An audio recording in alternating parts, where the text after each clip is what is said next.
freedom and liberty just a little bit. Freedom is, I'm free to pull my gun and shoot anybody I want to, right? That's freedom. But should I? No. Liberty is freedom coupled with morality. So you can only have liberty if you have freedom coupled with morality. That's why our founding fathers brought upon this nation a nation of liberty, not freedom. The 70s and the hippies movement had a half right. They wanted freedom. Freedom to have sex and not worry about the consequences, right? The freedom to get pregnant, just kill the baby because a woman's got a right over her body. But what about the baby's body? What about the baby's right to life, liberty, and the pursuit of happiness? So they were wanting freedom. Well, freedom isn't liberty. It lacks morality. And what did John Adams say about this country and about our Constitution? It's meant for a moral and religious people. It's wholly inadequate for any other. So, if you think back and you watch, how many are old enough to remember the 60s and the 70s? Oh, 70s. Oh, yeah, 60s. Okay, yeah. All right. We saw a lot of that, right? That freedom. We want freedom. No, we want liberty. And this is why we've started to see the breakdown of morality in our country. And this is why you start hearing people referring to our country as a democracy and not a republic. Because what's the difference between republic and democracy? It's the difference between theism versus atheism. Democracies are atheistic. They're not theistic. Republics are theistic because they're based on liberty, and liberty has to have freedom and morality. You get rid of one, you've got a despotic country. So, is it any wonder why our government is so despotic right now? It's that push away from morality. It's that push towards atheism rather than theism. And we're going to see that. Patrick Henry's speech in St. John's Church, Richmond, Virginia. Would we see a speech like that today in today's church? Very few. Remember, anybody else remember 2020? I'm talking the year, not the vision test. Although it was a pretty good vision test, wasn't it, 2020? I think it gave everybody 2020 vision, didn't it? Hindsight's always 2020. How many churches did we see when governors said, oh, you gotta shut down. You gotta shut down. How many churches shut down? Well, we gotta do what the governor says. No, the governor doesn't make law. No, we don't have to do what the governor says. We have to do what God says. Because remember, the king should not insert himself into the church. We've allowed the king into the church. Now we need to figure out how to get the king out of the church so that we can get our country back and get rights with responsibilities and freedom coupled with morality. Then we're going to go to the Declaration of Independence of July 4th, 1776. But in the course of human events, it becomes necessary for one people to dissolve the political bands which connect them to another, and to assume among the powers of the earth the separate and equal station which the laws of nature and nature's God entitle them. Does that sound familiar? I wish I had it memorized. Let me tell you something. Memorizing the preamble to the Declaration of Independence will give you some of the greatest joy in your life. And as you read these documents, will open your eyes wider than they've ever been opened before. Now, a lot of people call me a constitutional scholar. I hate that word because that makes people assume that I know all there is to know about the founding documents, the history, and our founders. And that's simply not true. I don't know of anybody that could know that, ever. So I'm a constitutional student. I study and I read on this subject all the time. And every time I give a class, There's new things that jump out at me every time. So there isn't anybody that can know it all. But just like God's Word, can you read the Bible once and then, that's good, I got it, I know that verse, I don't need to refer back to it ever again. No. The Word of God is the same way. We have to be students of the Word. We have to keep reading it. We have to keep referring back to it, right? One of the things I've run for sheriff 3 times in Hillsdale County. Oddly enough, I was told that I'm too conservative for Hillsdale. Imagine that. But anyway, one thing I've learned in life, and that is I've never met anybody that's 100% evil, nor have I met anybody that's 100% good. It happened right in the garden. Each and every one of us has the propensity for good and evil in us. So when I see people doing evil acts in government, I don't necessarily believe that they're evil people, but I love the sin or hate the sin. I call the sin what it is. I don't paint with a broad brush. I don't say that that person's a bad person because they did this one thing. I call that one thing that they did bad. Right? When we start painting with that broad brush, that's what gets us in trouble. Right? Oh, we don't like Biden because we don't like anything he does. Well, what if he did something good that's constitutional? You're going to miss that because you're too busy painting with a broad brush. It's just like, did Trump do anything that was bad? Yeah, sure did. He supported red flag laws. Not so much for me.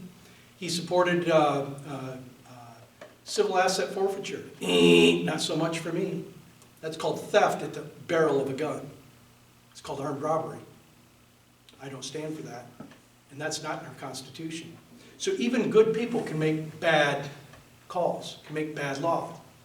I get this all the time. We're going through a situation right now. In fact, I'm being sued right now by every one of my county elected officials in Hillsdale because I hurt their feelings. I'm so mean. Well, they fixed the precinct delegate election in 2022. We've got evidence of it. Now, our county clerk, who actually did this, excuse me, is the daughter of a minister, or is the granddaughter of a minister. And when we bring this evidence out, I get people all the time, well, I like her, she's a nice person. Stop painting with the broad brush. I'm not disagreeing. I think she's a wonderful person. But was that something bad that she did? Yes. We need to call that out. We do this all the time. Well, that person's a piece of trash, so it doesn't matter that they saved 3 kids out of a burning building. They're just trash, right? So somehow their past and everything they've done needs to judge the one action that they've done that's good. Well, if that's the case, then Mother Teresa should be able to kill somebody and get a get out of jail free card, right? Because she's done so much good in her life. It's not the way it is. Each and every action has to be judged for that action. I get this all the time. People go, well, they're a nice person. Do you realize that the people of Germany voted for Hitler? That his family and his neighbors thought he was a great guy. Jews, not so much. So a lot of times it depends on your perspective and what's going on. If we go back to the Word of God, we go back to the Constitution, we can judge evil acts evil. That doesn't make the person evil. We can judge good acts good. That doesn't make the person holy because they did something good. So we've got to start learning to call things what they are, not painting with this broad brush. This is part of our problem. We defeat ourselves when we paint with the broad brush. We've been taught to do that for a very long time.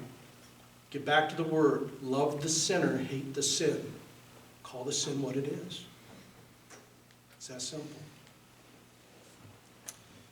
Then we're going to look at The Crisis by Thomas Paine, December 23rd, 1776. This is so amazing. It could be written for today. In fact, in Hillsdale County, with what we've got going on, it is almost, it seems like it was written for Hillsdale County in 2022. So, things that are true weather the test of time, don't they? This is why our founding fathers created such a genius document, because they understood the natural nature of man, and they didn't judge it good or bad. They just said, this is the natural nature of man. And so thereby, we have to put natural law checks and balances within this document that man can't control. Do you think if Congress voted for gravity to be gone tomorrow, that everybody would float to the sky? Anybody think that? Only you? Flat Earth, right? Anyway, did you know that people all across the globe, there's some people all across the globe that believe in flat Earth? So, yeah, it's a bad joke. But,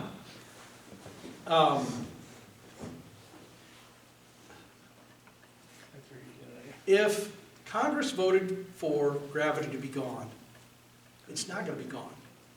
Because gravity is a natural law controlled by God, right? Man can't mess with it. And so in our Constitution, there's little tiny architectural things within our Constitution that have natural law. When we get into Federalist 51, you're going to hear a term where Madison says, we have to pit the ambition of the man against the ambition of the man. Because those are natural things. There's a natural nature to man. And they knew that.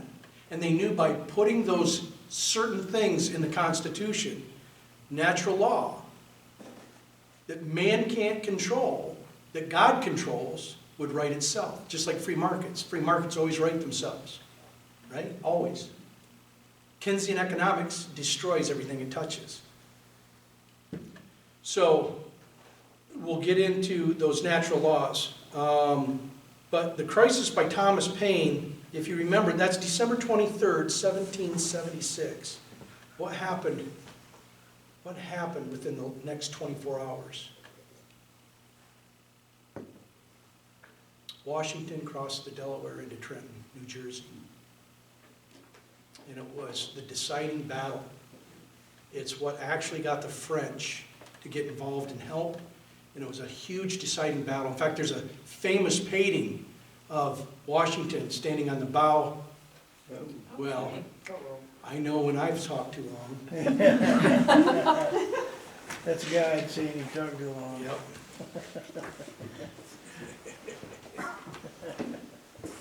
Naturally. Get out the candle for it, 1776. That's right.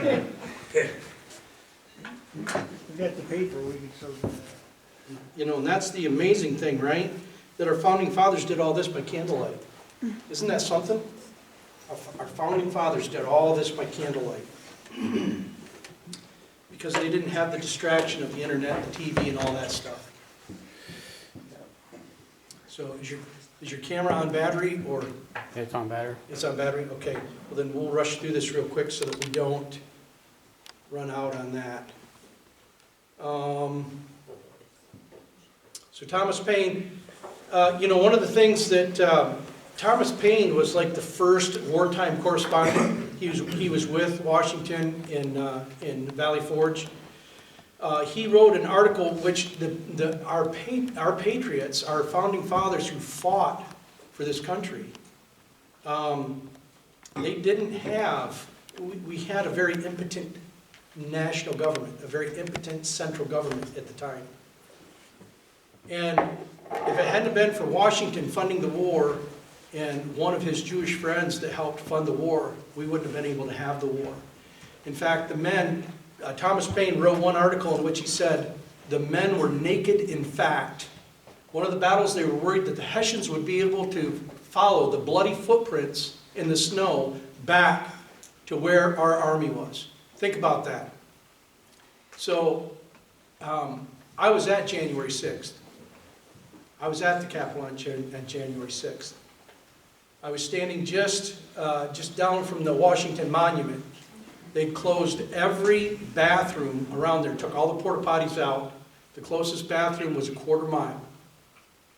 There wasn't any food places open, and it was cold.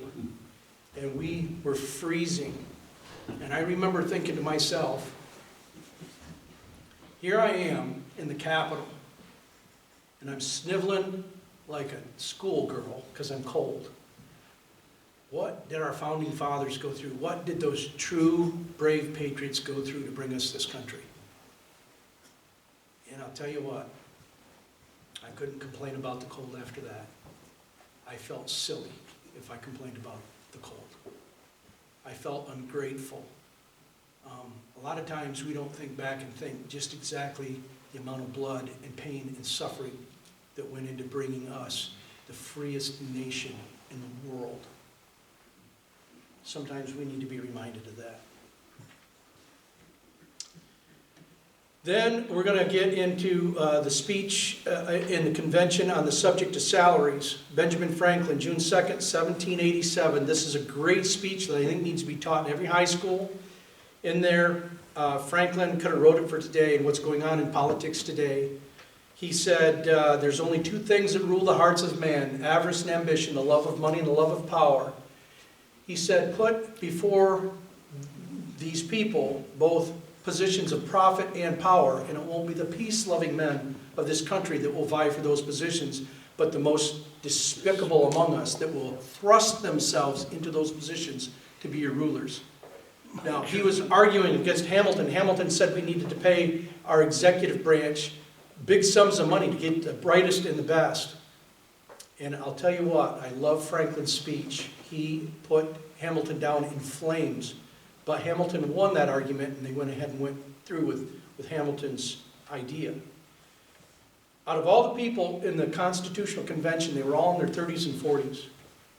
There was only one man that was in his 80s, and that was Franklin. And I'm here to tell you, wisdom only comes with experience. He was probably the wisest man in that room, and they should have listened to him more. Then we're going to go to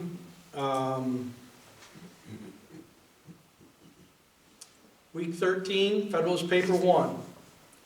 And that's a general introduction. Hamilton wrote that. It was published Saturday, October 27th, 1787. Now, how many people in here know what the Federalist Papers are, or have read them, or have heard about them? Okay, the Federalist Papers were 85 essays written to the people of New York, because Article 7 of the Constitution is ratification. They knew to have law, they only needed to have 9 out of the 13 states ratify the Constitution. But to have real law, they needed all 13.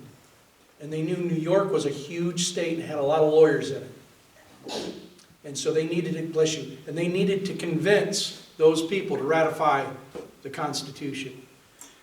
Now, that delegation that met in Philadelphia, Pennsylvania, that was the Constitutional Convention, those people were actually put together because 11 years of the Articles of Confederation were not working. They weren't working.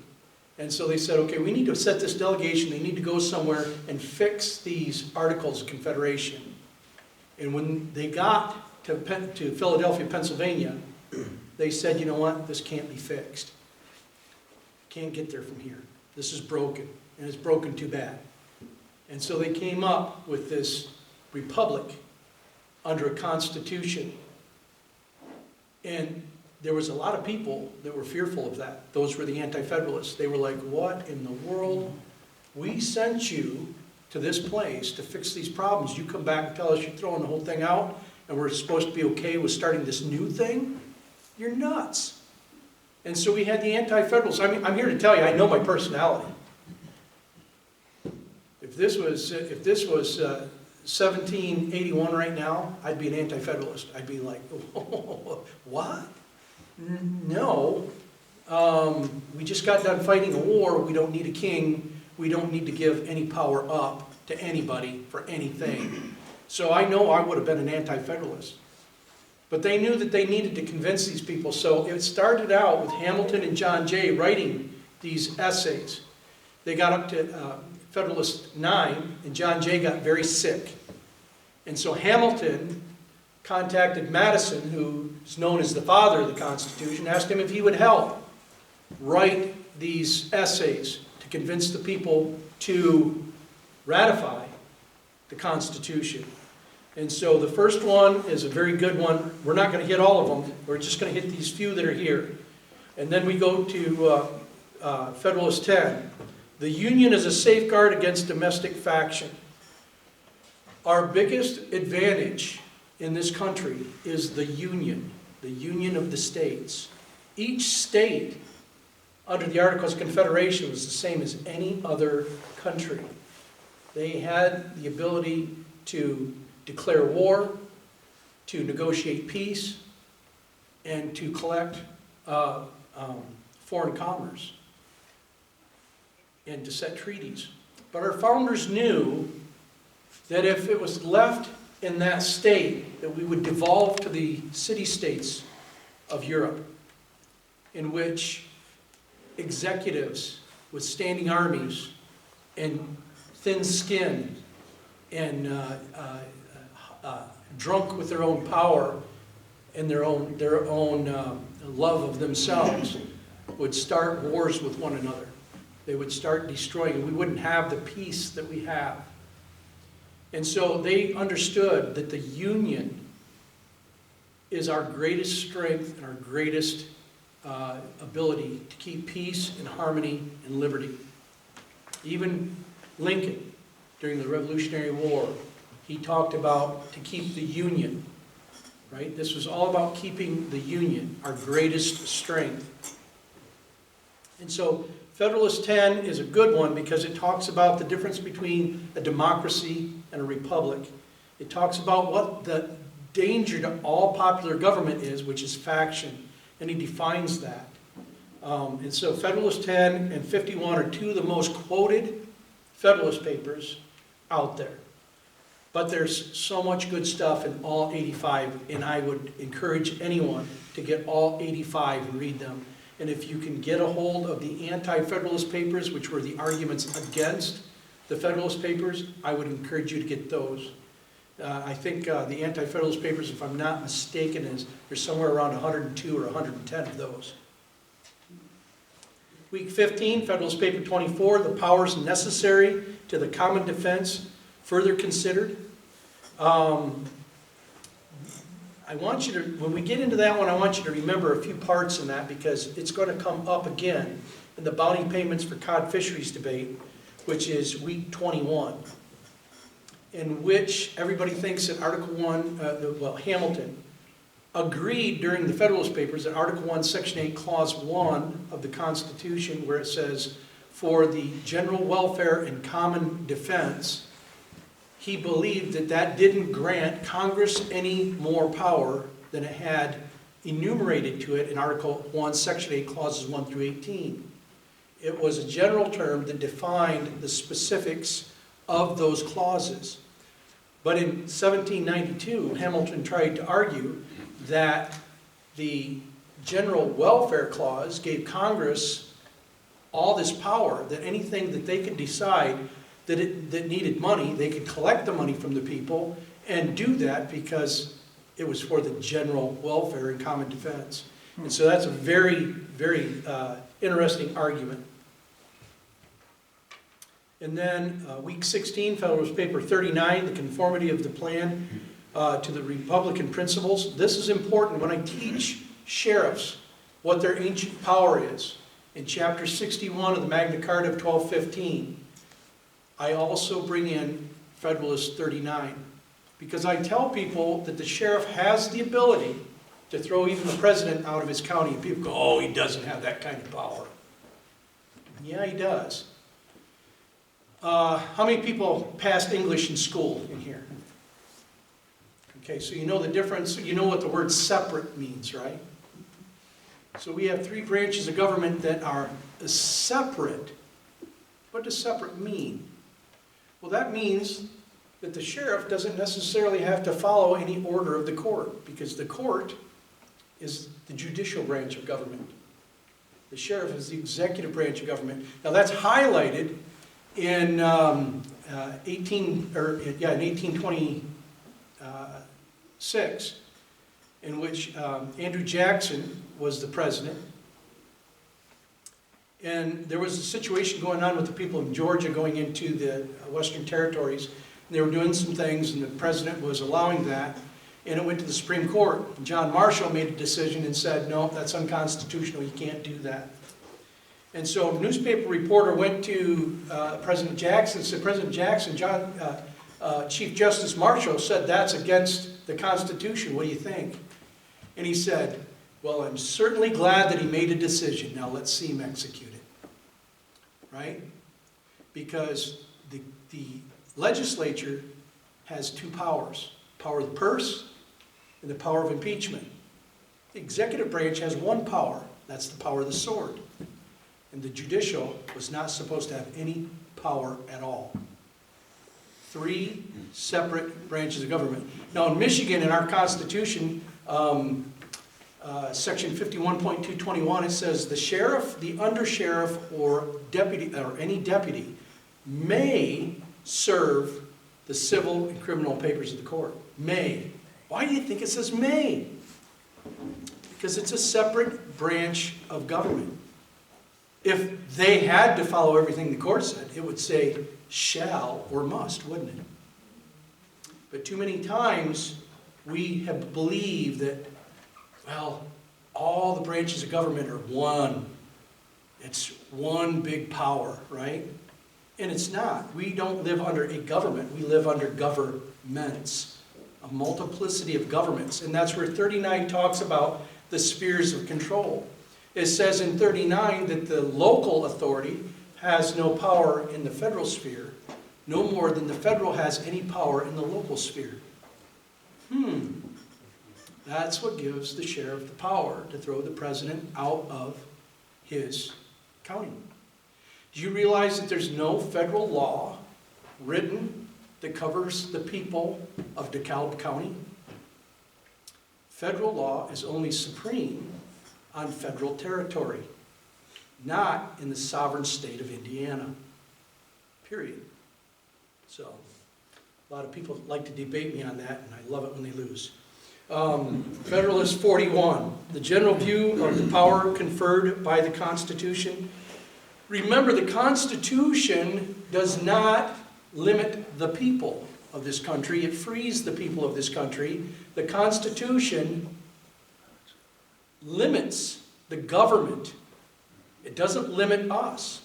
Even John Marshall in 1803 under the Marbury versus Madison, he said, anything that's repugnant to the Constitution is void, and all judges in every department are bound by that instrument. Me as the individual is not